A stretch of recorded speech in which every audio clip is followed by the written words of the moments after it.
Nag-aaralan ulit ay ito ang 7 letters written for the 7 churches in Asia sa libro ng Revelations. At ang sumulat nito ay si John, pero ang mga salita na ito ay galing sa ating Panginoong Hesukristo. So ito po, alam na po natin ito. Ngayon po ay ang ating panglimang church. So, ayan po yung map ng Turkey, modern day Turkey po siya ngayon, yung Asia Minor. So, tapos na po tayo sa Ephesus, Smyrna, Pergamum, and Thyatira. So, magkakaroon po tayo ng maikling review. So, sige po, makinig po tayo para po sa mga hindi naka-attend nakaraan, ay may idea po kayo. So, ang una po nating church ay ang Loveless Church. So, ang kanilang mga mabubuting gawa ay sila ay full on hard work, perseverance. Hindi nila tinotolerate ang evil. Ngunit ang nakita sa kanila ng Panginoon na nirebuke sila ng Panginoon sa kanilang kawalan ng pag-ibig nila noong una.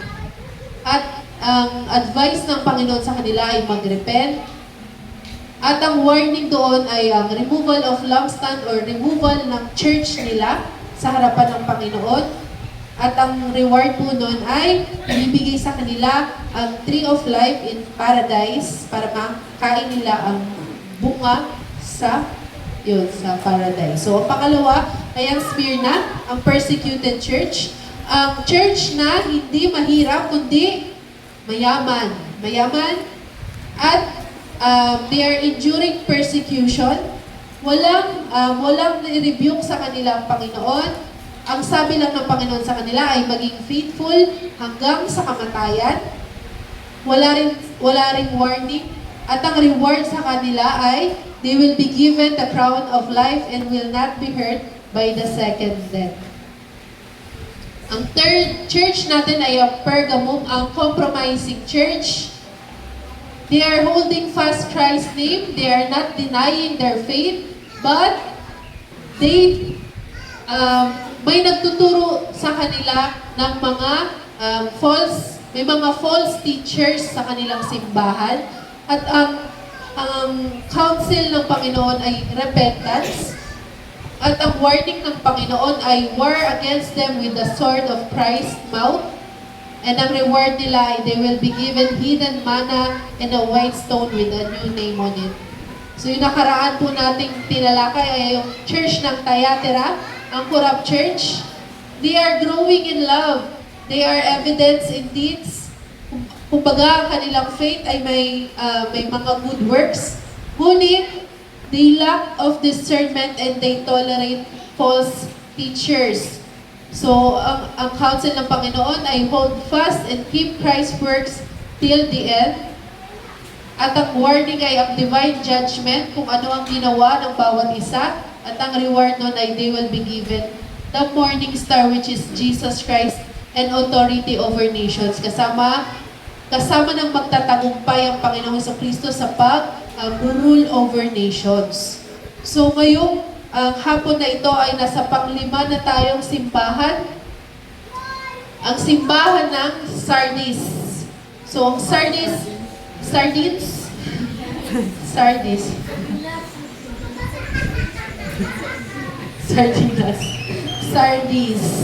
So ito po, yan. Yan po ay modern day Sardis, yung mga remains ng ancient Sardis. So, sila po ay binansagang Gadel Church. So, tumayo po tayong lahat. Tayo po ay magbabasa ng salita ng ating Panginoon. Arise. Sige po, basahin po natin ang malakas. Una po sa English at sunod po ay sa Tagalog naman. Revelations 3:1-6. And to the angel of the church in Sardis write, The words of him who has the 7 spirits of God and the 7 stars. I know your works. You have the reputation of being alive, but you are dead. Wake up and strengthen what remains and is about to die. For I have not found your works complete in the sight of my God. Remember then what you received and heard. Keep it and repent. If you will not wake up, I will come like a thief, and you will not know at what hour I will come against you. Yet you have still a few names in Sardis, people who have not soiled their garments, and they will walk with me in white, for they are worthy. The one who conquers will be clothed thus in white garments, and I will never blot his name out of the book of life. I will confess his name there before my Father and before his angels. He who has an ear, let him hear what the Spirit says to the churches. Sa Tagalog, Pahayag 3:1-6. Isulat mo sa anghel ng iglesia sa Sardis. Ito ang sinasabi ng nagtataglay ng 7 Espiritu ng Diyos at ng 7 bituin. Alam ko ang ginagawa mo, ang alam ng marami ikaw ay buhay, ngunit ang totoo, ikaw ay patay. Kaya gumising ka, palakasin mo ang nalalabi pa sa iyo upang hindi ito tuluyang mamatay, sapagkat nakita kong hindi ganap sa paningin ng aking Diyos ang mga nagawa mo. Kaya nga, alalahanin mo ang mga bagay na iyong tinanggap at narinig. Isagawa mo ang mga iyon, pagsisihan mo talikuran ang iyong kasamaan. Kung hindi ka gigising, pupunta ako dyan na gaya ng isang magnanakaw at hindi mo malalaman ang oras ng aking pagdating.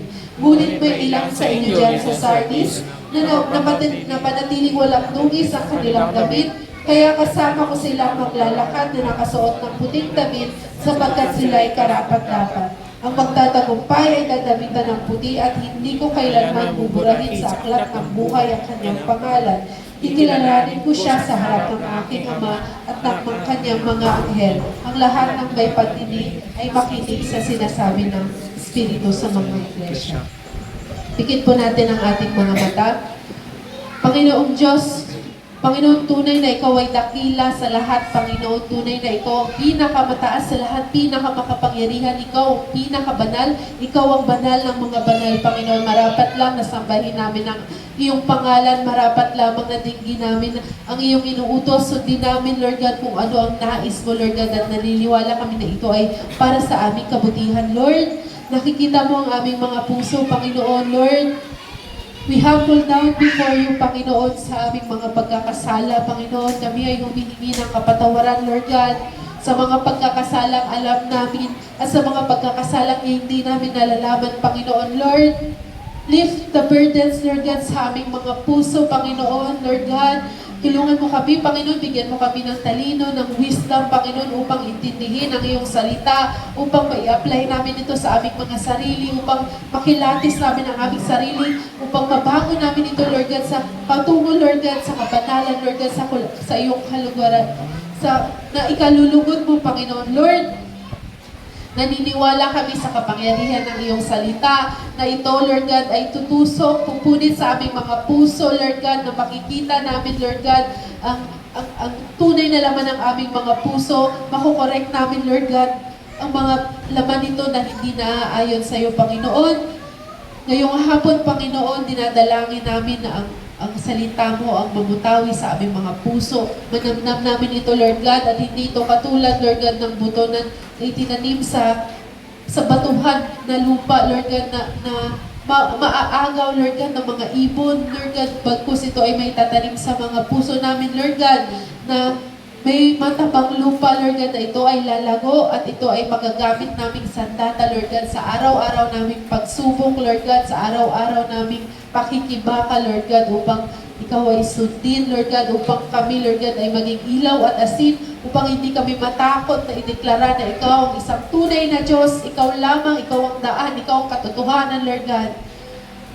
Maraming salamat, Panginoon, sa hapon na ito. At ang lahat ng ito ay dinadalangin namin sa iyong pangalan, sa aming tagapagligtas na sa Yesu Kristo. Ang lahat ay magsabi na, Amen.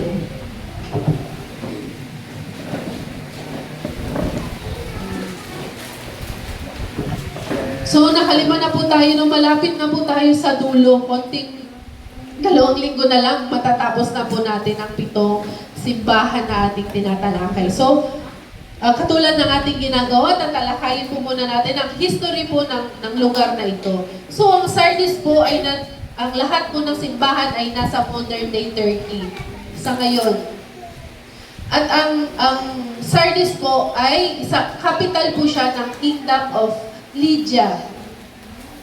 So, ang Sardis ay tinatawag na Sardis the impregnable. Hindi yung hindi yung pregnant ha, hindi siya mabuntis. Kundi impregnable, hindi siya mapasok ng kaaway. Sobrang kilala siya sa mga matitibay na mga fortress, sa mga matitibay na mga walls na itinayo ng hari doon. At yung location niya with the mountains as their shield and their well protected atop a fortified hill surrounded by steep cliffs. So yung location nila ay nasusurround sila, natural shield nila yung mga matataas na bundok, at bukod pa doon, dahil ang lugar na ito ay napakayaman, kaya nila gumawa ng mga napakalalaking mga castle na may mga bakod para protektahan ang kanilang sarili sa kaaway. Ang Sardis din po ay become one of the wealthiest cities of the ancient world because of trade and nearby gold deposits from the Poctolus River. So sa Sardis po nag-umpisa ang pera. Ang coin system po natin ngayon, di ba may mga coins tayo? Si Jose Rizal Piso. Dito po nag-start sa Sardis. Kasi sobrang yaman ng lugar na ito. Kinikilala siya nung panahon na yun na pinakamayamang lugar dahil sobrang sagana sa ginto yung mga ilog ng Sardis. And yung mga coins nila ay gawa sa pure gold, at doon na invent yung pagtatatak sa mga ginto, at yun yung mga sinaunang mga coins. So yan. Famous for early coin production, the Lydians at Sardis were among the first to mint. So, ibig sabihin yung mag-stamp ng gold at silver coins. So, ang hari nila noong panahon ng kanilang sobrang yaman nila ay si Croesus. Croesus ata yung pagbakit. Ruled by the legendary King Croesus. So, panahon nito, ang pinakamayaman sa buong mundo ay itong tao na ito. At sa sobrang yaman niya, nagkaroon ng phrase na rich as Croesus. Hindi familiar sa Philippines, pero baka nung mga ancient times or kaya sa ibang bansa, gumagamit sila ng phrase na pag nakakita sila ng sobrang yaman, sobrang yaman niya yan, as rich as Croesus yan. So, sa sobrang yaman niya, nagkaroon siya ng ganong phrase. Dahil siya ay sagad, yung lugar nga nila ay napakasagana sa ginto at sa lahat ng yaman na natural na kayamanan sa lugar nila. So, dahil, kahit na sobrang yaman ng lugar nila at nagpatayo sila ng sobrang lalaking mga bakod, sila pa rin ay na-conquer ng Persian Empire. So under Cyrus the Great, nasakop sila, pero nanatili pa rin mayaman yung lugar. Pagkatapos na-capture naman sila ni Alexander the Great. Tapos after nun, na-control na sila ng mga Roman Empire. So yan, itong lugar na yan ang gymnasium na sobrang laki. So, important Roman city with major structures such as, may mga pagan worship sila, lahat din ng mga Roman gods. Ang pinaka number 1 sa kanila ay si Artemis, at yan po ang gymnasium nila, one of the largest. And also, doon po matatagpuan ang pinakamalaking sinagoga. So pag sinabing sinagoga, sambahan po siya ng mga Hudyo or ng mga Israelites. Yan. Ito yung nahukay na largest synagogue. At ito naman po yung Roman Bath Gymnasium Complex. Bakit may Bath Gymnasium? Kasi sa Rome, banding sa kanila yung sabay-sabay naliligo. Tapos pupunta sila doon sila makikipagkwentuhan, doon yung budget. Halimbawa ay may business deal sila. Pupunta sila dito, doon sila mag-uusap-usap, mag-fellowship. Tapos magpapapawis muna sila, maglalaro muna sila ng sports, ng ball games. Tapos pag pinawisan na sila, maliligo na sila. Wala pa silang sabon that time, ang gamit nila olive oil. So, ipupuna sa katawan nila yung olive oil, tapos i-scrape nila. So, after nun, maliligo na sila sa parang pool. Sabay-sabay yun. Pero, itong lugar na ito ay puno rin ng, kumbaga, yung hindi maka-Diyos na mga gawa. Dahil ang lugar din po na ito ay full of prostitution. So, natural sa kanila yung prostitution. Natural sa kanila yung magbabayad or yung ginagawa nilang sexual activity ay para sa pagsamba ng kanilang mga Diyos-Diyosan. Kaya nakakapagtaka na ang sinagoga, may clue na agad na bakit may sinagoga, may sambahan doon sa lugar na ito, na ang mga Hudyo ay particular sa mga unclean things. So, malalaman natin mamaya kung bakit merong synagogue dyan. So, mapapansin natin, no? Sa 7 churches in Asia, lagi silang may constant pressure sa culture. Unang-una, Roman culture. Ang mga Diyos nila ay yung mga Roman gods. Sila Zeus, sila Apollo, sila Artemis, and political powers, Roman gods. And political powers, which is ang kanilang dapat sambahin na pinaka-mataas ay yung kanilang Roman Emperor, which is si Caesar. And okay lang sa kanila na magkaroon ka ng Diyos-Diyosan basta walang tataas doon sa emperor nila. Napakaraming iba't ibang pagan idols na sa lugar ng Turkey. So, mapapansin natin, dun sa last 3 nating pinag-aralan, yung number 3, which is the Pergamum. Siya ay compromising church. Yung compromising church, yung tipong alam nilang mali, pero dahil sa pressure, tinry nila, nag-compromise sila. So, yung na-reduce yung truth na alam nila doon. Halimbawa, di ba, ang example dito is teaching of Balaam. So, nireduce nila yung truth. Example, lahat ng naririnig nilang katotohanan ng ating Panginoong Diyos ay tungkol lamang sa pagpapala o kaya material things. Hindi na nila, binawas na nila ang part na ang Panginoon din ay Panginoong nag-aalaw ng mga paghihirap upang mahanap natin sila. So, also sa compromising, parang inaalaw nila na, pwede kang pumunta dito, pwede kang mag-sexual activity, yung mga immoral activity, pero Christian ka pa rin. So, pwede kang kumain sa mga inalay sa mga idols. Pwede makain mo, limbawa, hindi mo alam, pero kung kinain mo yun mismo sa templo nung Diyos-Diyosan, ay yun din ang parang sinasamba mo na rin yung Diyos-Diyosan na yun. So, they are compromising, parang patikim-tikim silang nagko-compromise ng kanilang faith. Yung pang-apat naman nating church ay yung corrupt church. Yung Thyatira, yung nakarang linggo. So ito naman ay tinotolerate nila yung mundo. Nagtotolerate sila ng mga maling katuruan. So they are twisting the truth.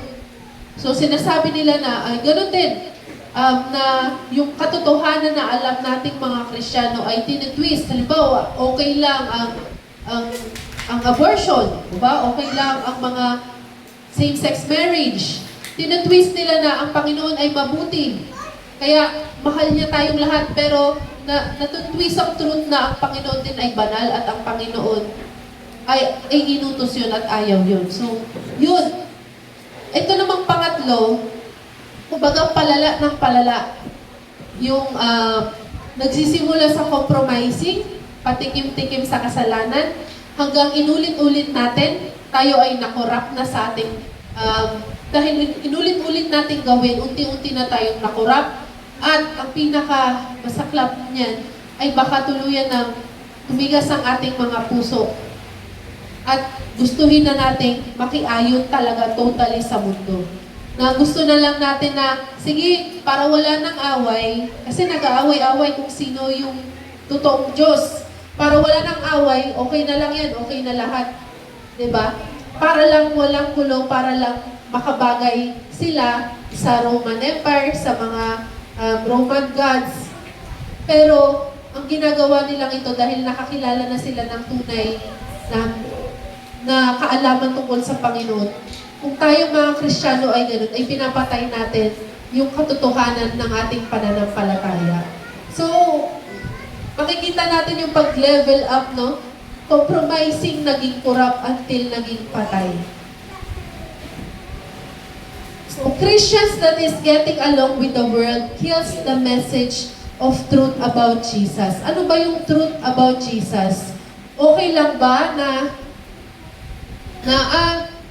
sige, naniniwala ako kay Jesus, pero pupunta rin ako sa ganitong religion, pupunta rin ako sasamba rin ako kay Apollo, sasamba rin ako kay Artemis.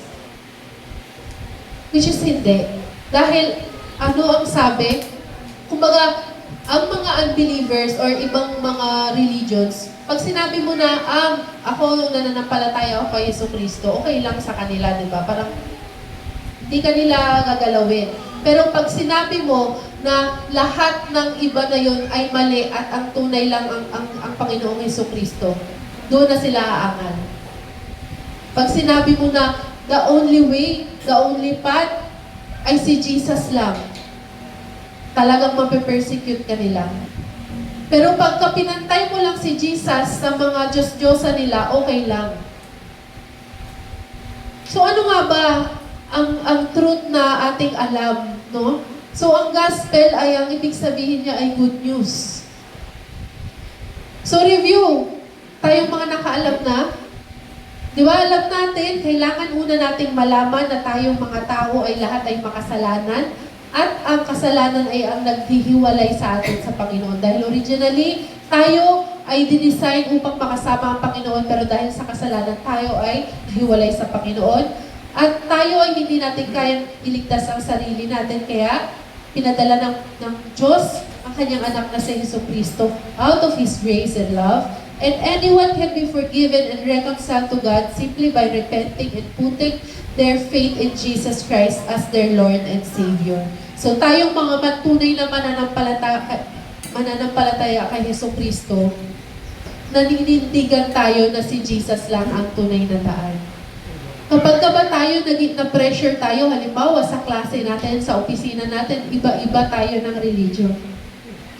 So para lang hindi na magkaroon ng discussion, di ba? Para lang to get along.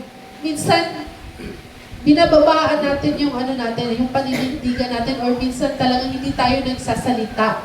Hindi natin dinideclare na walang ibang tunay na daan sa kaligtasan papunta pabalik sa Ama, kundi sa Panginoong Hesukristo lang. At ang Panginoong Hesukristo ay iisa sila ng Diyos Ama at ng Banal na Espiritu. Diba minsan hindi natin yun, hindi natin ma-declare, hindi natin ma-share. Because ayaw natin ng conflict, ayaw natin ng gulo, ayaw natin ma-judge. Quiet Christians, di ba? Pero tayo dapat, di ba, kailangan may paninindigan tayo, kailangan proud tayo, di ba, na ang ating Panginoon ay ang tunay na buhay na Diyos.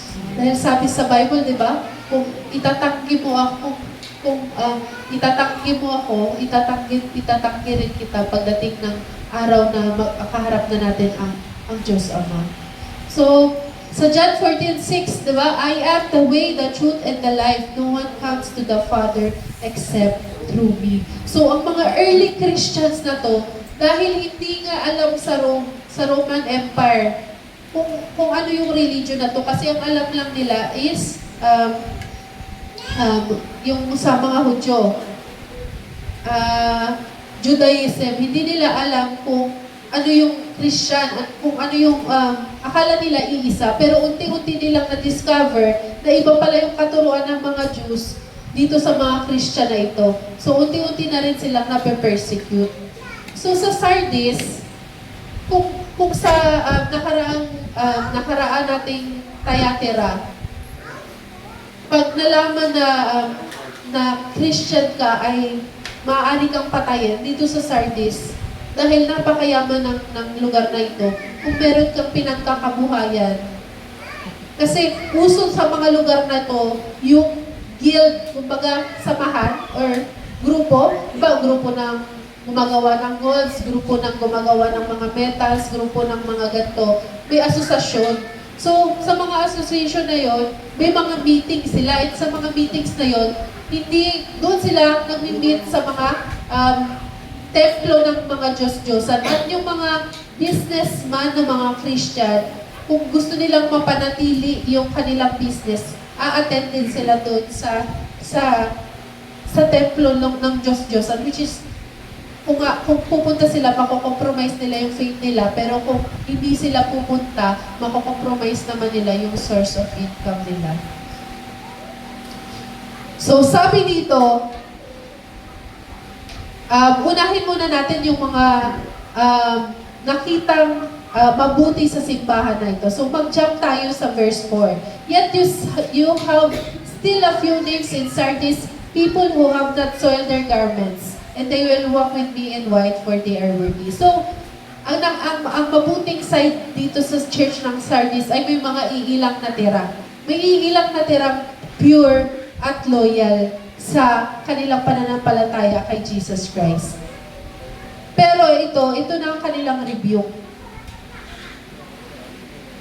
I know your works. You have the reputation of being alive, but you are dead. Sa atin, minsan, sinusubukan nating magmukhang okay. Personally or sa church, sinusubukan nating magmukhang okay na pag tinignan tayo, ay napaka-perfect believer, perfect Christian niya. Napakasipag niyang sa lahat ng activities, okay siya.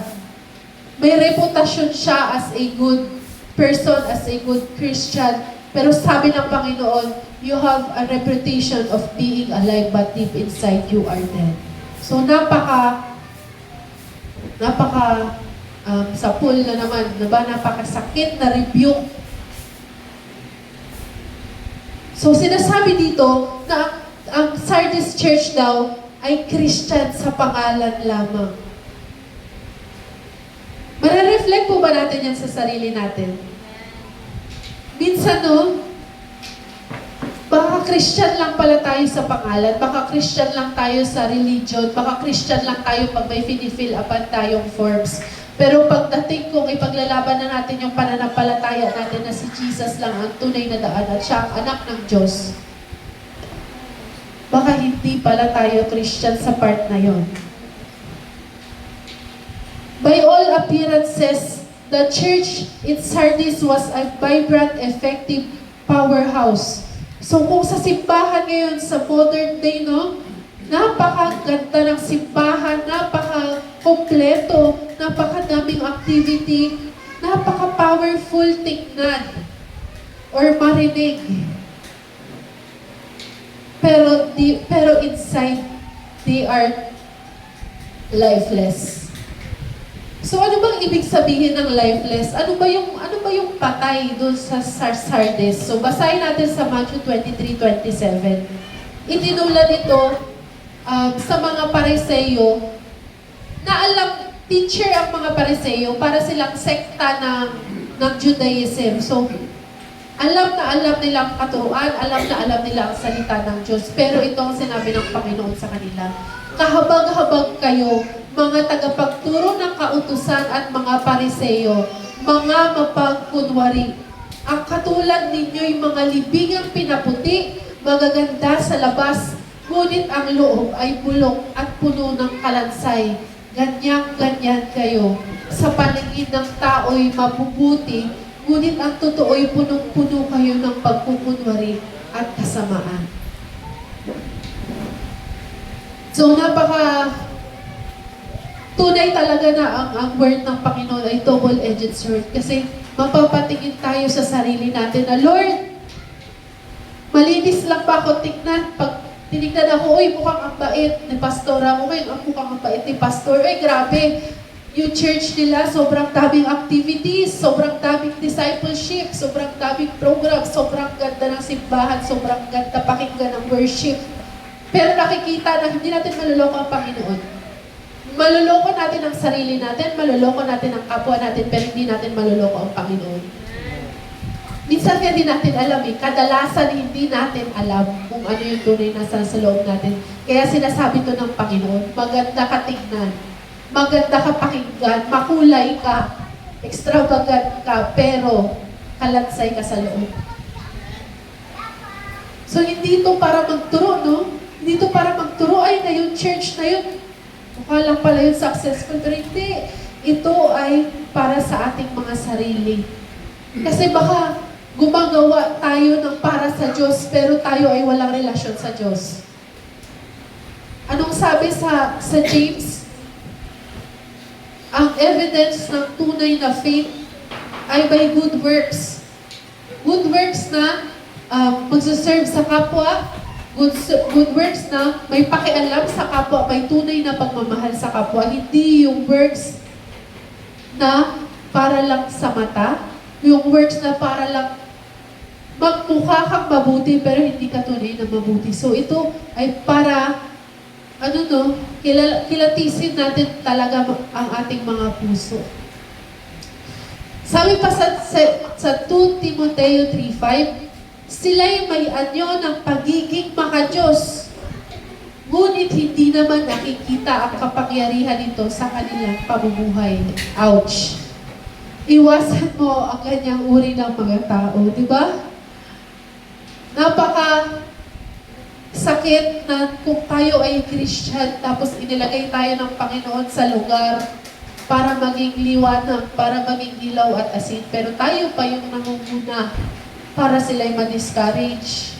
Tayo pa yung nangunguna para imbis na makilala ang kabutihan ng Diyos, pagdududahan nila yung Diyos na sinasamba natin. Kasi sa totoo lang, hindi naman pala talaga tayo buhay, kundi patay pala ang nasa loob natin. Tayo pala ay gumagawa ayon sa ating sariling lakas. So, spiritually dead. Tayo, before natin makilala si Jesus, tayong lahat ay spiritually dead. Kasi ang ibig sabihin nun, ay may separation tayo kay Jesus Christ. Pero nung tinanggap na natin si Jesus, yung tunay na tinanggap natin si Jesus, tayo ay na-restore na. So, ibig sabihin pala, may mga, sa church ng Sardis, ay may mga nananatiling patay pa rin sa kasalanan. Dahil kaya sila tinawag na dead or dead faith. So, sabi sa book of James, that yun, kanina sinabi ko, that if you claim to have faith but ignore the physical and spiritual needs of those around you, your faith is useless, lifeless, and dead. So wala nang ibang sinabi doon sa verse, no? Sinabi lang na ikaw ay may reputasyong buhay pero patay ka. So maring patay yung faith, patay, or spiritually dead pa rin. Pero hindi lang ibig sabihin no, na hindi natin tinanggap si Jesus. Pero when a church attempts to operate from any other power other than Christ, that church can officially be identified as dead. So, saan natin iba kinukuha yung ating kalakasan para makagalaw? Sa ating sarili? Sa sariling kumpiyansa natin, sa talino natin? Sa sariling kumpiyansa natin sa mga gifts na ibinigay ng Panginoon? O kung hindi pa, sa ibang power. So, power ng kaaway. Diba? Anything na ginagamit natin sa pag-serve pero hindi galing sa Panginoon ay patay. So maaaring ang simbahan na yun kaya siya mukhang malago dahil may ibang source of power siya. So baka sariling lakas nila, sariling talino nila, or baka gumamit na, talagang sa kumbaga sa evil spirits na sila kumuha ng power. So, maaaring ganun, pero hindi na yun in-elaborate sa verse. Pero, kailangan tayong mga Kristiyano, huwag nating lokohin yung sarili natin, no? Kung hindi sa Panginoon ang ating ginagawang pagsiserve, patay yun. So, kailangan i-analyze natin yung sarili natin. Bakit ba ako mapagbigay? Bakit ako generous? Bakit ba ako nagsiserve? Bakit ba ako umaawit? Bakit ba ako tumutugtog? Bakit ba ako nagsasalita? Saan ba galing yung power na yun? And kung tayo ay tinawag para kumanta, tayo ay tinawag para mag-serve, ang Panginoon ay laging i-equip tayo. So, pag tinawag ka ng Panginoon para umawit, ibig sabihin, hindi ka niya isasalak dyan nang hindi ka niya pupuspusin ang kanyang kapangyarihan. So, pag tinawag ka ng Panginoon para magsalita, ibig sabihin, pag sinunod mo siya, bibigyan ka rin niya ng power para masunod mo yung inutos niya. So, huwag tayo matakot sumunod sa utos ng Panginoon dahil ang Panginoon ay lagi tayong, kumbaga sa sasakyan, fino-fuel tayo ng Panginoon sa tuwing may iuutos siya at sa tuwing hinihingi niya ang ating obedience. Nandun yung grasya at anointing ng Panginoon. Pero yun, maging careful tayo, maging i-analyze natin, mag-self-reflect tayo nung baka gumagawa tayo ng mga bagay ayon lang sa sarili natin kakayanan. So, adult church often does not realize its condition. It may keep running through its own strength, programs, and outward show, thinking its success came from Christ and treating temporary achievement as if they have eternal value. So, pati tayo, maaari tayong malinlang na, uy, ngayon successful. Pero hindi pala siya tunay na galing sa ating source na si Jesus.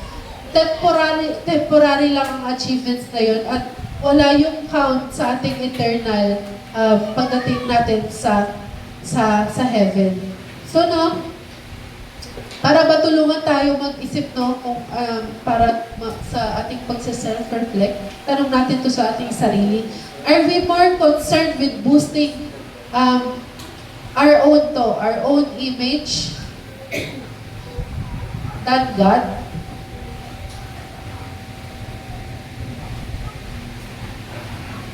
Mas concerned ba tayo sa tingin ng mga tao sa atin kaysa sa anong makikita ng tao kung sino ang Diyos natin?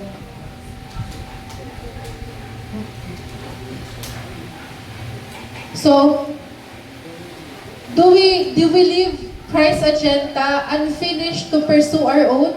So, may mga inuutos ba ang Panginoon pero hindi natin sinunod dahil inuna natin kumita ng pera, inuna natin yung mga tingin natin, kailangan natin, tapos hindi natin nasunod yung Panginoon? Are the message from the pulpit human-centered or truth-centered? Yung mga naririnig ba natin sa mga nagsasalita sa simbahang ito ay human-centered at hindi truth-centered? Anong ibig sabihin? Puro tungkol sa ikabubuti natin, sa gusto natin, sa wants natin, gusto natin ng blessing, gusto natin ng pagpapala, o sa truth na ang katotohanan na sumamba tayo sa Panginoon, ipoprovide niya tayo, ipoprotect niya tayo, pero patuloy pa rin ang pagsubok dahil inalaw niya ito para mas lalo tayong mapalapit sa Kanya. Nagsusugarcoat ba tayo ng words ng Panginoon? Or are we spiritually lethargic? Ano yung lethargic? Sobrang tamad. Sobrang, kumbaga, antok na antok ba yung ating spiritual life? Magsisimba na lang, makikinig na lang, hindi pa magawa. Magbabasa, hindi magawa. Are we spiritually lethargic? So, punta na tayo sa counsel ng Panginoon sa simbahan na ito. Ang sabi, wake up and strengthen what remains and is about to die. For I have not found your works complete in the sight of my God. So, sabi rin, sinusuportahan ng Revelations 3:1-6, ng Revelations 3:2, ang Efeso 5:14. Ang sabi, gumising ka, ikaw na natutulog, bumangon ka mula sa libingan at liliwanagan ka ni Kristo. So, ang sabi sa atin, kung tayo ay, kung nare-relate tayo sa simbahang patay, ang sabi ng Panginoon, gumising ka sa natitira mo pang, baka may natitira ka pang conviction, may natitira ka pang konsensya, habang meron pang natitira na nakakarinig sa salita ng Panginoon, habang hindi pa totally matigas yung puso mo, gumising ka na. Kasi, ang grasya ng Panginoon ay abundant, pero ito ay hindi unlimited, diba? Dadating ang panahon na babalik na si Jesus. And mababalikan niya ba tayong lethargic or antok na antok, patay? Ang sabi ng Panginoon, gumising na tayo at tayo ay mag-repent or magbago na tayo. Strengthen what remains and is about to die. So, kung pagka sa halaman, patay na yung buong halaman, may isang dahon na lang na buhay. Palakasin mo yung isang dahon na yun.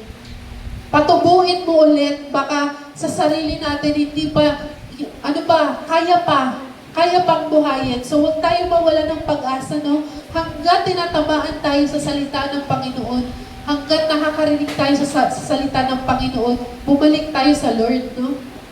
May natitira pa ang isang dahon. Ang sabi ng Lord, gising na, patubuin mo ulit, palakasin mo yung natitira, yung dahon na malapit ng malanta, dyan sa pananampalataya mo, palakasin mo yan. Ang sabi dito, remember then what you receive and heard, keep it and repent. If you will not wake up, I will come like a thief, and you will not know at what hour I will come against you. So, sinabi niya ito sa simbahan ng Sardis dahil ang Sardis po ay alam na alam nila kung paano masalisihan. Paano yung hindi ka ready, tas nasugod ka. Kasi akala ng Sardis, dahil sobrang laki ng kastilyo niya, tapos may mga bundok pa dyan, hindi sila kayang sakupin. Pero nasakop sila ng Persia. Paano sila nasakop? Yung mga kalaban, nakatanaw lang sila sa malayo. Pinapanood lang nila yung castle, tas ang daming guards. May isang gwardya na nalaglag niya yung sombrero niya sa tower. So mataas, nalaglag. Tapos, ino-observe lang ng kaaway sa malayo. Ang ginawa, nakita niya yung guard na yon. May dinaanan siya na may access pa pala pababa. Tapos, kinuha niya yung sombrero niya, tapos umakyat siya ulit. So, ang ginawa ng kaaway, nag-cause siya ng gulo sa kabilang side ng kaharian, tapos yung walang nakabantay na doon sila pinasok. So, ito yung ginamit ng Panginoon, no? If you will not wake up or hindi ka alert, I will come like a thief and you will not know at what hour I will come against you. Akala natin okay tayo, hindi pala. Akala ng Sardis matibay siya, hindi pala. Akala ng Sardis protected siya, safe siya, pero hindi pala. May access pala yung kaaway papasok sa kanilang lugar. So, ang warning dito ay Christ will come like a thief. So, ang second coming ng Panginoon, no? Or ang kanyang rapture, hindi natin alam kung kailan. And ito ay wake-up call. Diba? Kailangan maging prepared talaga tayo. May full oil tayo ng ating pananampalataya. Ready tayo anytime na dumating ang Panginoon. So, sabi dito, yet you have still a few names in Sardis, people who have not soiled their garments, and they will walk with me in white, for they are worthy. The one who conquers will be clothed thus in white garments, and I will never blot his name out of the book of life. I will confess his name before my Father and before his angels. So, ang reward ay, ang mga susunod ay dadabitan ng puti or nagsisimulay sa pagkakawalang sala. sa purity, sa holiness, and hindi buburahin ang kanyang pangalan sa book of life, which is eternal life with God. And ang pangalan natin ay i-confess ni Jesus mismo sa harapan ng Ama at sa harapan ng kanyang mga anghel. So, the act of God whereby He makes us alive from spiritual death is called regeneration. So, regeneration is accomplished only by the Holy Spirit. So, ang church na patay, iisa lang ang pwedeng makabuhay, which is ang banal na Espiritu. Through the death and resurrection of Jesus Christ. So, who can bring the dead to life? Basahin natin. Basahin natin ang sabay-sabay sa Roma 8:11. Kung naninirahan sa inyo ang Espiritu ng Diyos na siyang muling bumuhay kay Jesucristo, siya ang muling bubuhay sa inyong mga katawang may kamatayan sa pamamagitan ng kanyang Espiritong naninirahan sa inyo. So, ang pag-accept natin sa ating Panginoong Jesucristo at mabubusbus tayo ng kanyang Holy Spirit, doon mabubuhay ang ating patay. Patay na faith, patay na spirit, diba? Ang Holy Spirit ang makakabuhay sa ating dead self. So, sabi dito sa English, if the Spirit of Him who raised Jesus from the dead dwells in you, He who raised Christ Jesus from the dead will also give life to your mortal bodies through His Spirit who dwells in you. So, ini-skip natin tong unahan. So, malapit na tayong matapos. Maikli lang kasi to, 6 verses lang siya. Ini-skip natin yung unahan. Diba, napapansin natin, every churches may description si Jesus, kung sino siya. Diba, nakaraan sabi, meron siyang apoy na mata, meron siyang bronze na paa, nakaraan naman, meron naman siyang double-edged na sword sa mouth niya. Ang description dito sa verse 1, the words of Him who has the 7 Spirit of God and the 7 stars. So, intro pa lang ng Panginoon ay hope na para sa church na to na patay. Ibig sabihin, kahit anong kamatayan man yan, kaya yung buhayin ng Panginoon. Basta, ibibigay lang natin ang ating faith sa tunay na Diyos, sa tunay na tagapagligtas natin na si Jesus. Diba? So, anong ibig sabihin ng 7 spirits of God? May 7 spirito ba ang Panginoon? So, basahin natin sa Isaiah 11:2. Ang sabi, and the Spirit of the Lord shall rest upon Him, the Spirit of wisdom and understanding, the Spirit of counsel and might, the Spirit of knowledge and the fear of the Lord. Bilangin natin. Spirit of the Lord, Spirit of wisdom, Spirit of understanding, Spirit of counsel, Spirit of might, Spirit of knowledge, and Spirit of the fear of the Lord. So, ang sabi, ang Holy Spirit ay iisa lang, pero dinidescribe siya sa pitong katangian. Pero lahat ng 7 ito ay iisa lang, which is the Holy Spirit. So, ang Spirit of the Lord ay nagmamandate ng ating position in the kingdom of God. So, ano bang position natin sa kingdom ng Panginoon? Tayo ba ay, ano tayo? Basahin natin sa Roma. Basahin natin ang sabay-sabay. Roma 8:17. At yamang mga anak, tayo'y mga tagapagmana ng Diyos at kasamang tagapagmana ni Kristo. Sapagkat kung tayo'y kasama niya sa pagtitiis, tayo'y makakasama niya sa kanyang kaluwalhatian. So, ang Spirit of the Lord ang nagmamandate na tayo ay co-heir with Christ. Di ba?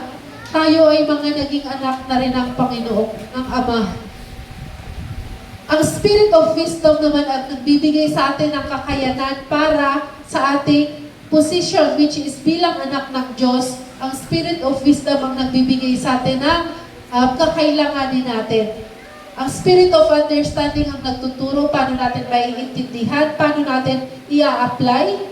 Ang Spirit of Counsel naman ay ang magpe-prepare para sa atin para sa mga issue na kailangan nating harapin bilang mga anak ng Diyos.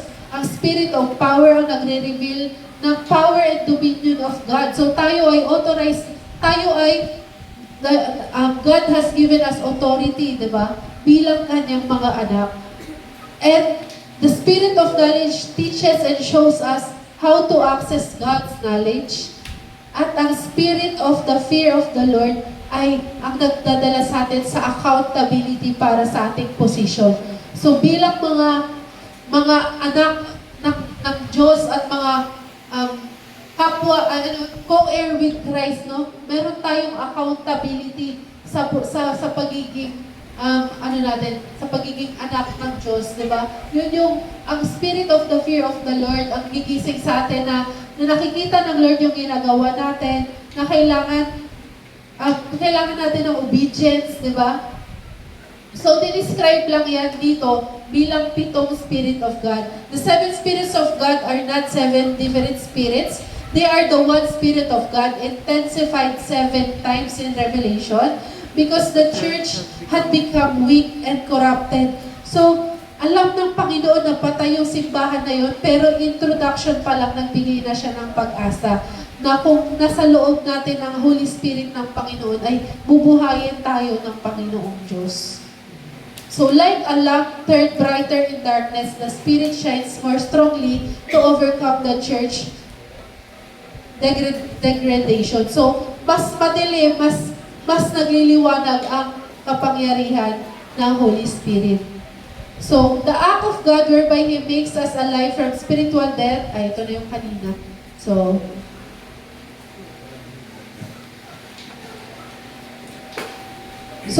ano ba ang naglilid sa atin sa kamatayan? Kasalanan. So, sin leads us to death. And the only way to escape that death is to come to Jesus through faith. Drawn by the Holy Spirit, faith in Christ leads to spiritual life and ultimately to eternal life. So, kailan ba natin natatanggap ang Holy Spirit? May Holy Spirit ba sa loob natin ngayon? Kailan natin? Kailan tayo napuspos ng Holy Spirit?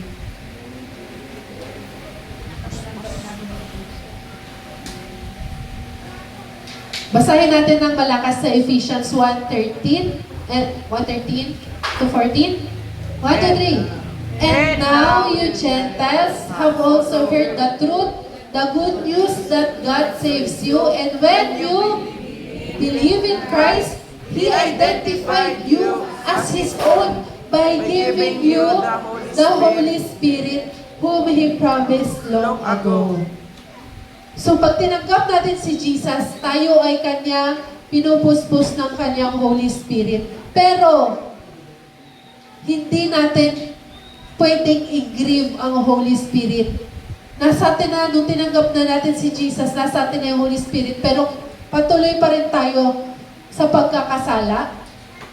We are grieving the Holy Spirit and disobedience yun sa Panginoon. So kung nasa atin na yung Spirit, alam natin na bibigyan niya tayo ng wisdom, paano ang decision sa bagay na to, wisdom para malaman kung will ba to ng Panginoon o hindi, wisdom na strength na mag-resist sa kasalanan, karunungan na alam natin na itong lugar na to hindi natin dapat puntahan, itong gawain na to hindi na natin dapat gawin.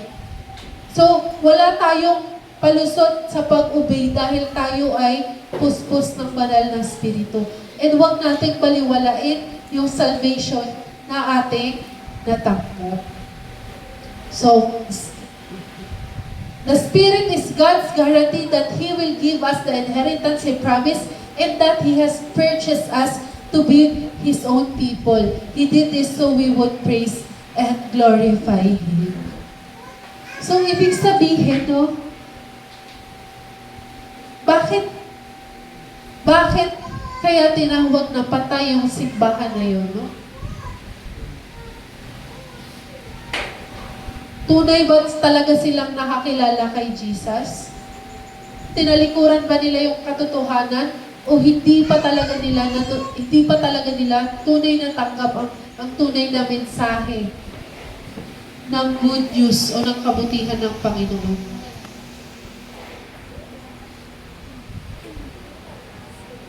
So,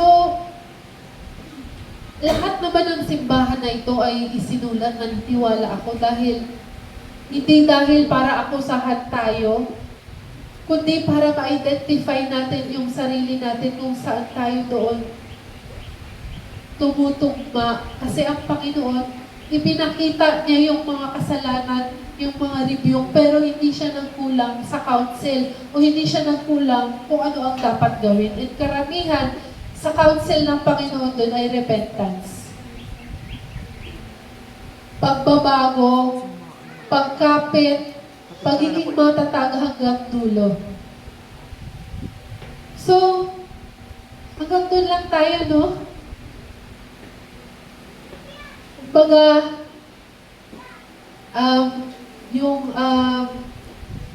yung kasalanan na paunti-unti, katulad na nito, yung compromising natin na paunti-unti, patikim-tikim, alam na natin yung katotohanan pero binabago natin. Mauuwi tayo, no? We are killing the truth sa ating puso. We are, parang yung katotohanan na dapat nakikita sa atin, tayo mismo yung umaalis. So, reminder to sa ating lahat, no, na tingnan natin yung sarili natin, no? Mas okay pa yung hindi maganda tayo tingnan sa paglabas, pero sa pagloob, buhay tayo. Mukha tayong gusgusin, mukha tayong makasalanan. Pero alam ng Lord, yung tunay nating loob, buhay tayo. Kaysa sa mukha tayong buhay, pero deep inside, patay tayo. Naiintindihan po ba natin yung mensahe? Maikli lang po yung mensahe. And katulad rin siya ng nakaraang dalawang mensahe. Mas napatindi lang yung rebuke ng Panginoon.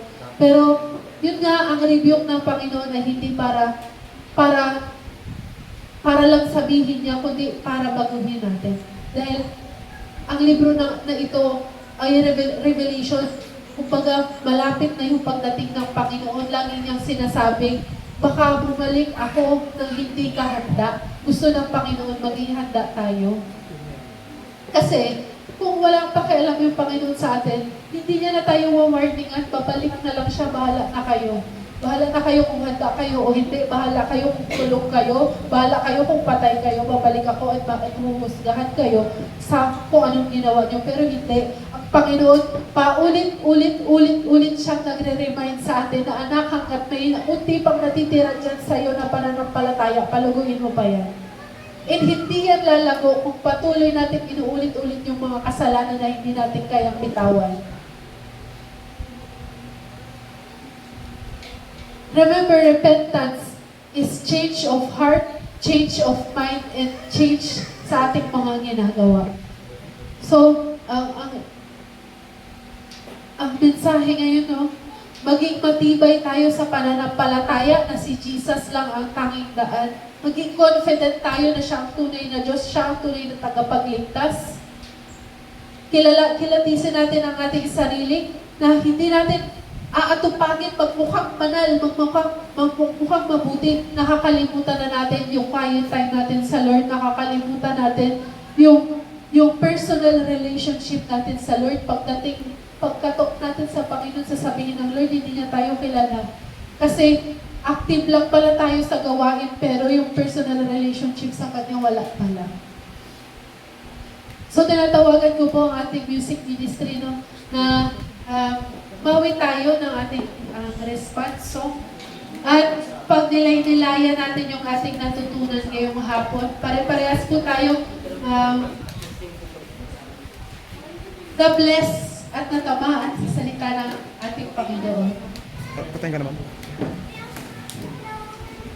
Patayin naman.